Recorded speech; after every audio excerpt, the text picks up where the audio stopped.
राधे राधे दोस्तों। एक बार राजा विक्रमादित्य वेश बदलकर रात्रि में अपने नगर के भ्रमण के लिए निकले। भ्रमण करते करते अमृत वेला का समय हो गया। उनके पैर फटने लगे। भोर की इस समय राजा विक्रमादित्य नगर की परिक्रमा वाले रास्ते से गुजर रहे थे। रास्ते की दूसरी तरफ घना जंगल था। अचानक राजा विक्रमादित्य देखते हैं कि एक लकड़हारा कंधे पर कुल्हाड़ी लिए हुए जंगल में जा रहा था।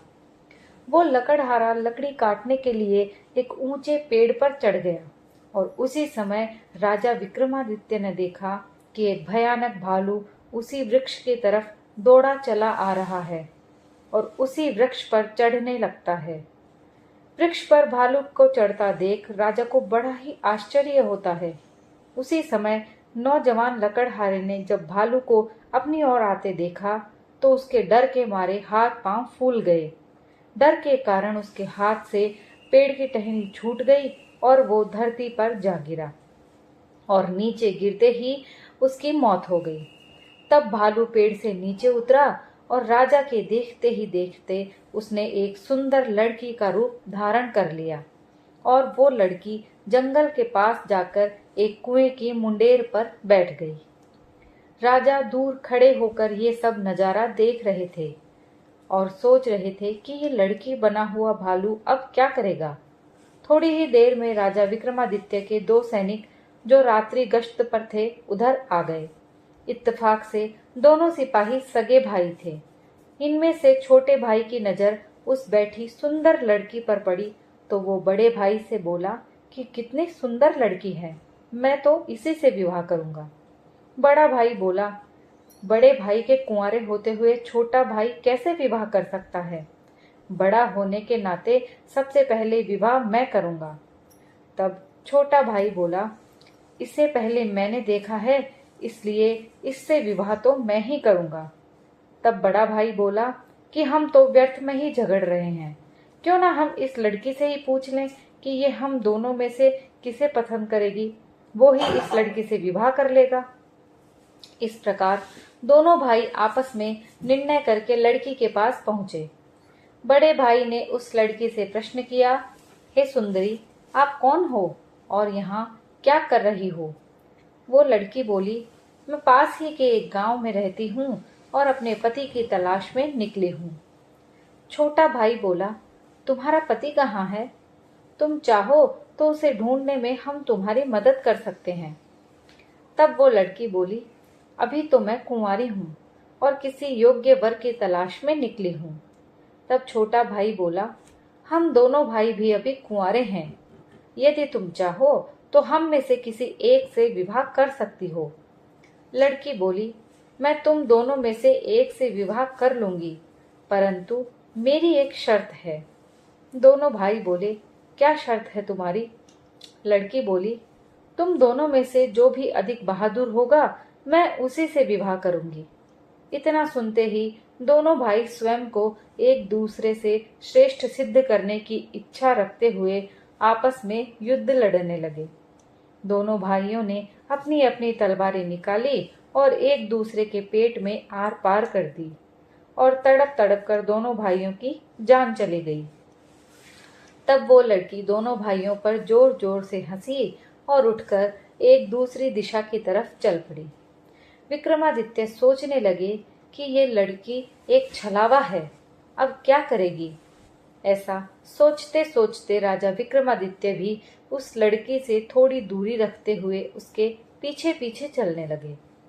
अब सुबह का समय हो चुका था और सूर्य भगवान भी अपना पूर्ण रूप लेकर प्रकट हो चुके थे, लेकिन राजा विक्रमादित्य एक भालू के पेड़ पर चढ़ने और फिर एक सुंदर लड़की का रूप धारण करने की विचित्र घटना को अपनी आंखों से देखकर सुध बुध खो बैठे थे। अब उन्हें राजपाट, भूख प्यास के बारे में कुछ भी ध्यान न रहता। उनमें केवल उस रहस्यमयी सुंदर लड़की के विषय में जानने की जिज्ञासा थी। इसलिए राजा विक्रमादित्य उस लड़की से उचित दूरी बनाकर पीछा करने लगे। पीछा करते करते वो लगभग 2 किलोमीटर आगे चलने के बाद राजा विक्रमादित्य के विस्मय की सीमा न रही, क्योंकि राजा विक्रमादित्य ने उस लड़की को भालू से एक सुंदर लड़की का रूप धारण करते हुए देखा था। अब वो लड़की अचानक एक जहरीले नाग का रूप धारण कर चुकी थी और वो जहरीला नाग अब बड़ी ही तेजी से आगे बढ़ने लगा। कुछ दूर आगे एक नदी के पास पहुंचे और राजा के देखते ही देखते वो नाग उस नदी में कूद पड़ा। नदी में एक नाव चल रही थी जिसमें 10-15 लोग सवार थे। अब वो जहरीला नाग उस नाव की तरफ आगे बढ़ने लगा। राजा विक्रमादित्य उस नदी के किनारे पर खड़े होकर ये सब नजारा देख रहे थे। देखते ही देखते वो जहरीला नाग उस नाव में कूद पड़ा। जैसे ही नाव में बैठे सभी लोगों ने उस नाग को देखा तो नाव में भगदड़ मच गई और सभी लोग अपनी अपनी जान बचाने के लिए पानी में कूद पड़े। जो लोग तैरना जानते थे उन लोगों ने तैरकर अपनी जान बचा ली और नदी के बाहर निकल गए। जो लोग तैरना नहीं जानते थे वे लोग पानी में डूब गए और मर गए। और अब वो नाग नदी से बाहर निकला और नदी के किनारे किनारे आगे बढ़ने लगा। राजा विक्रमादित्य भी उसके पीछे पीछे आगे बढ़ने लगे।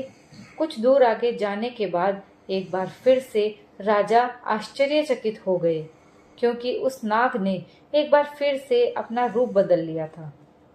अब उस नाग ने थोड़ा आगे चलकर एक ब्राह्मण का रूप धारण कर लिया। राजा विक्रमादित्य ने सोचा कि इस रहस्यमयी प्राणी के विषय में जानकारी लेने का अब उचित अवसर है क्योंकि अब ये एक निर्बल वृद्ध ब्राह्मण के रूप में है। इसके बारे में सुगमता से पूछ सकता हूँ। ये सोचकर राजा विक्रमादित्य उस ब्राह्मण की तरफ आगे बढ़ने लगे।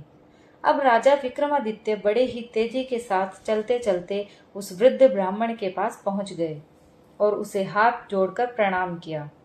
ब्राह्मण ने भी हाथ उठाकर अभिवादन स्वीकार किया। राजा ने उस ब्राह्मण से प्रश्न किया, हे ब्राह्मण देवता, आप कौन हो? तो वो ब्राह्मण बोला, तुम्हें दिखाई नहीं देता? मैं ब्राह्मण हूँ। राजा बोला, आप असत्य बोल रहे हो, आप ब्राह्मण तो नहीं हो। वो बोला, तो तुम ही बता दो मैं कौन हूँ। राजा बोला, तुम वो नहीं हो जो नजर आ रहे हो। उसने कहा, तुम्हें इससे क्या लेना देना? तुम अपने काम से काम रखो और अपना रास्ता नापो। राजा ने कहा, मैं सच्चाई जाने बिना आपका पीछा नहीं छोड़ूंगा, आपको सच्चाई बतानी ही पड़ेगी। वो बोला, मैंने तुम्हें अभी अभी तो बताया मैं एक ब्राह्मण हूँ। राजा बोला, आप मुझसे झूठ नहीं बोल सकते। मैं आपका तब से पीछा कर रहा हूँ जब से आप भालू बने हुए थे। उस समय आपने उस नौजवान लकड़हारे को मारा। फिर आपने एक सुंदर लड़की का रूप धारण किया और दोनों सैनिक जो सगे भाई थे उन्हें एक दूसरे के हाथों मरवा दिया। फिर आपने एक नाग का रूप धारण किया और नदी पार कर रहे नाव में बैठे यात्रियों को आपने नदी में कूदने पर मजबूर किया और उन्हें मार डाला। अब आपने एक वृद्ध ब्राह्मण का रूप धारण किया है। अब सीधी तरह से सच सच बता दो कि आप कौन हो। वो बोला, यदि नहीं बताऊं तो? ये सुनकर राजा ने अपनी तलवार निकाली और बोले, तो फिर मरने के लिए तैयार हो जाओ। तुम नहीं जानते ये राजा विक्रमादित्य की नगरी है और मैं राजा का वफादार नौकर हूँ। अब मरने से पहले जल्दी से बताओ कि तुम कौन हो। राजा विक्रमादित्य की ये धमकी सुनकर वो वृद्ध ब्राह्मण जोर जोर से खिलखिलाकर हंस पड़ा और बोला, मैं जानता हूँ कि यहाँ महाप्रतापी राजा विक्रमादित्य की राजधानी है और मैं ये भी जानता हूँ कि तुम ही विश्व प्रसिद्ध राजा विक्रमादित्य हो। फिर भी एक बात जान लो, तुम मुझे नहीं मार सकते, बल्कि एक दिन ऐसा आएगा कि मैं तुम्हें ही मरने के लिए मजबूर कर दूंगा। उसकी ये बात सुनकर राजा विक्रमादित्य सोचने लगे कि जिसने इस रूप में भी मुझे पहचान लिया वो कोई साधारण इंसान तो नहीं हो सकता। तो राजा ने थोड़े विनम्र होकर बोले, अब आपने मुझे पहचान ही लिया है तो कृपया कर बताइए कि आप वास्तव में कौन हैं। तब वह ब्राह्मण बोला, किसी ने सच ही कहा है कि संसार में 4 प्रकार के हट प्रसिद्ध हैं, राजहट, बालहट, त्रियाहट और योगहट। तुम राजा हो, राजहट पर अड़े हो। बिना मेरी सच्चाई जाने तुम मानोगे नहीं, इसीलिए मुझे बताना ही पड़ेगा कि मैं कौन हूँ। इसलिए राजन, अब ध्यान लगाकर सुनो कि मैं कौन हूँ और तुम्हारी राजधानी में क्यों आया हूँ। अब उस ब्राह्मण ने बताना शुरू किया। हे राजन, मैं तुम्हें बताता हूँ कि मैं कौन हूँ। जो भी मैं बताऊंगा एक एक शब्द ध्यान लगाकर सुनना। मेरा नाम काल है। तुम जानते हो कि इस संसार में जितने भी प्राणी जन्म लेते हैं उनकी मृत्यु निश्चित है। इसलिए इस भूमि को मृत्यु लोक भी कहा जाता है। जब प्राणी माता के गर्भ में आता है, उसके संपूर्ण अंग बनने के बाद उसमें आत्मा प्रवेश करती है, अर्थात वो सजीव हो जाता है और उसी समय उसकी मृत्यु का समय, स्थान और परिस्थिति, मृत्यु किस प्रकार होगी, ये सभी बातें विधाता की तरफ से निश्चित कर दी जाती हैं। और राजन, तुम ये भी जानते हो कि सभी प्राणियों की मृत्यु का लेखा जोखा चित्रगुप्त के पास रहता है। जब किसी प्राणी की मृत्यु का समय आ जाता है तो वो धर्मराज को सूचित करते हैं। अब सबकी मुक्ति अर्थात मृत्यु का समय ये विभाग भगवान शिव के पास है। इसलिए धर्मराज उस प्राणी को मृत्यु प्रदान करने की आज्ञा भगवान शिव से मांगते हैं। जब भगवान शिव आज्ञा दे देते हैं तो धर्मराज मुझे अर्थात काल को आज्ञा देते हैं। तब मैं मृत्यु लोक अथवा पृथ्वी पर आता हूँ। मुझे ये पता होता है कि किस प्राणी की किस समय किस स्थान पर और किस स्थिति में मृत्यु होगी। मैं उन प्राणी को निश्चित समय पर लेकर जाता हूँ या पहुंचा देता हूँ जहाँ उसकी मृत्यु लिखी हुई है अथवा निश्चित है, और किस प्रकार से उसकी मृत्यु लिखी गई है मैं उस स्थान पर वैसी ही परिस्थितियां बना देता हूँ।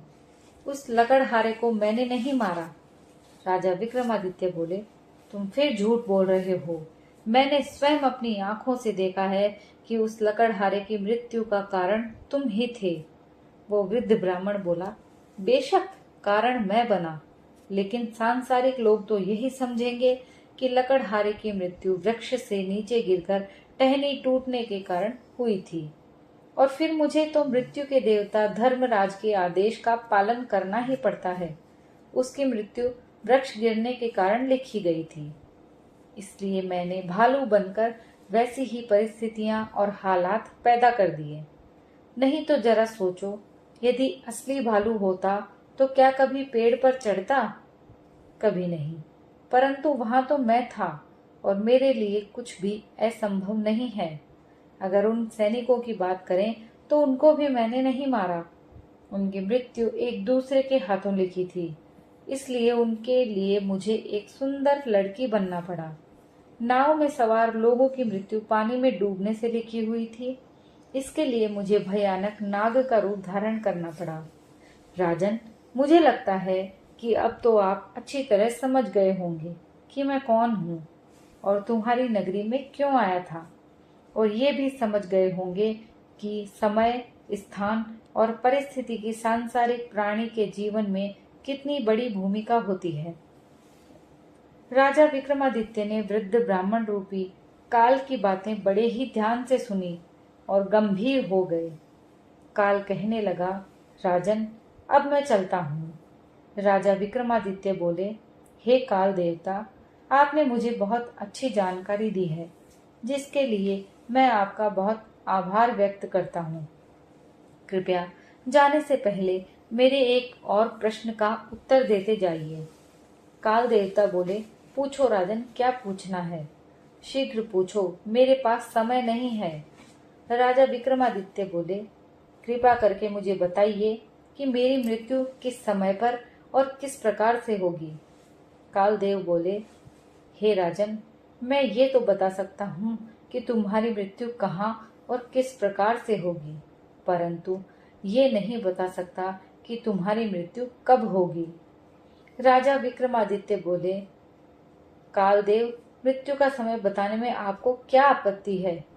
कालदेव बोले, हे राजन, यदि मैंने पहले ही आपको मृत्यु का समय बता दिया तो इसी क्षण से आप चिंताग्रस्त हो जाओगे, और आप तो जानते हो कि चिंता और चिता दोनों में कोई अंतर नहीं है। अभी तो आपको अपने शासन काल में बहुत से शुभ और जन कल्याण के कार्य करने हैं। राजा विक्रमादित्य बोले, चलो समय ना सही, ये तो बता दो कि मेरी मृत्यु कहाँ और कैसे होगी। कालदेव बोले, सुनो राजन, तुम्हारी मृत्यु तुम्हारे ही महल में सीढ़ियों से पांव फिसलने के गिरने के कारण होगी। इतनी बात राजा विक्रमादित्य को बताकर वो ब्राह्मण रूपी काल शीघ्रता से एक दिशा की ओर आगे चल पड़े और कुछ दूर जाकर विलुप्त हो गए। अब इस समय सूर्य भगवान भी पूर्ण रूप से अस्त हो चुके थे। चारों तरफ अंधकार छा गया था। राजा विक्रमादित्य अब तक शारीरिक और मानसिक रूप से थक चुके थे, इसलिए मन में गहन सोच विचार के लिए तेज कदमों से अपने महल की ओर प्रस्थान कर गए। दोस्तों, कहानी यहीं समाप्त होती है। कहानी पसंद आई हो तो प्लीज लाइक शेयर कीजिए। चैनल पर नए हो तो प्लीज मेरे चैनल को सब्सक्राइब कीजिए। कहानी सुनने के लिए आप सभी का बहुत बहुत धन्यवाद।